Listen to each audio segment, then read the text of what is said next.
Good morning, children.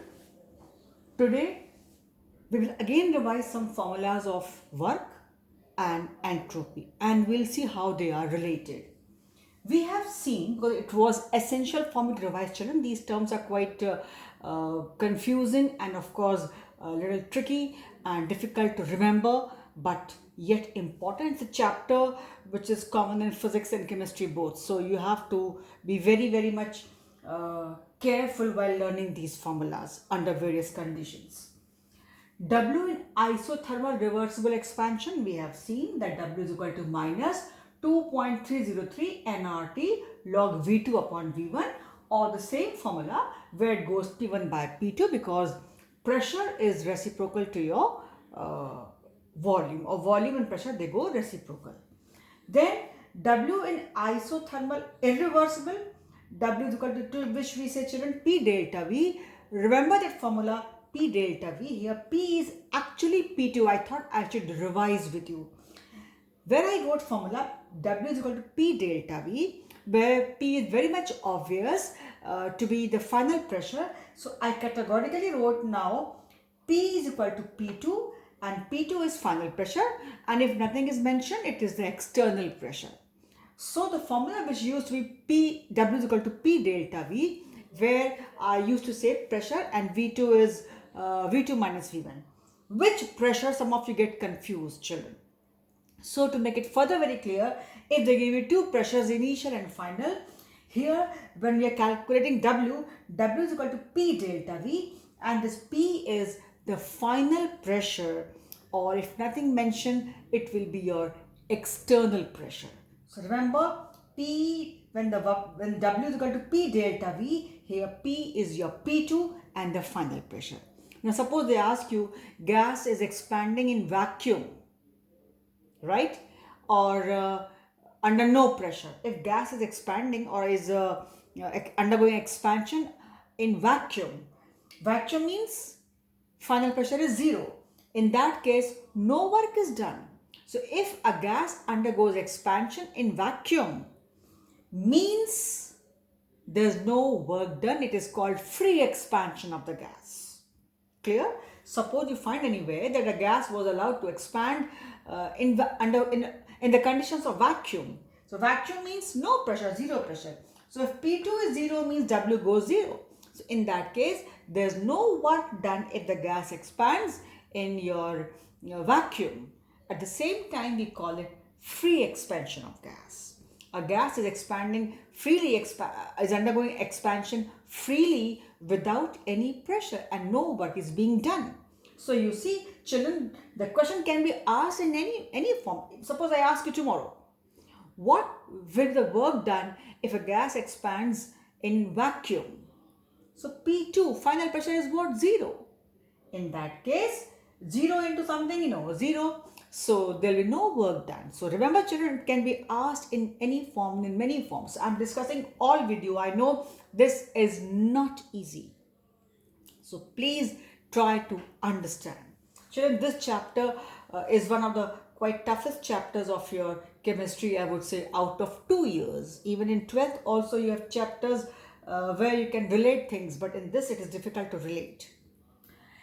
Then, for isothermal process, where there is no change in temperature, isothermal process, change in internal energy delta E or delta U is zero.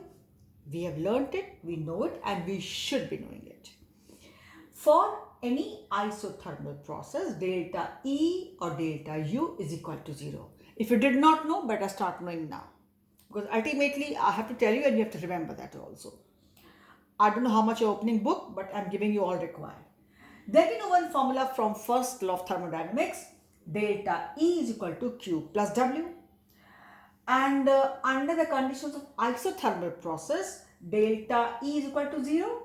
So in that case, we can say Q is equal to minus W in any isothermal process. So for any isothermal process, your Q is equal to minus W.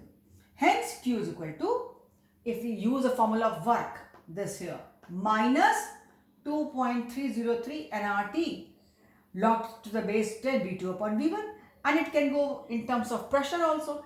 It was minus here. This W, ultimately minus got cancelled, right? Turns into positive. It will be minus and then minus, it will be positive. It is Q is equal to minus W. So Q is equal to what? Minus, if you put this minus and then minus within brackets, ultimately it will be plus. So you see you got another formula of Q, 2.303 nRT log to the base 10 V2 upon V1. This is also one formula in isothermal process for the calculation of Q. You see, you have seen yourself, right children? So in an isothermal process, Q is equal to minus W. So you got this Q. And if you calculate this and they ask you the value of minus work done, then just put minus value and get the answer. This is the Q. If you calculate Q with the minus sign, that will be your W. So it is here. You see, Q is equal to minus W. You got formula for Q with the help of formula of minus W. With the help of formula of W, W is equal to minus 2.303 nRT log to the base 10 V2 upon V1. So if you put this value here in this formula, Q which is equal to minus W, so it will be minus and then break them brackets, you write minus this whole. So ultimately what happens? Minus will become plus. So hence there is no minus in this formula of Q. Then suppose you want to calculate delta S, change in entropy in this process. Delta S is equal to Q reversible upon T.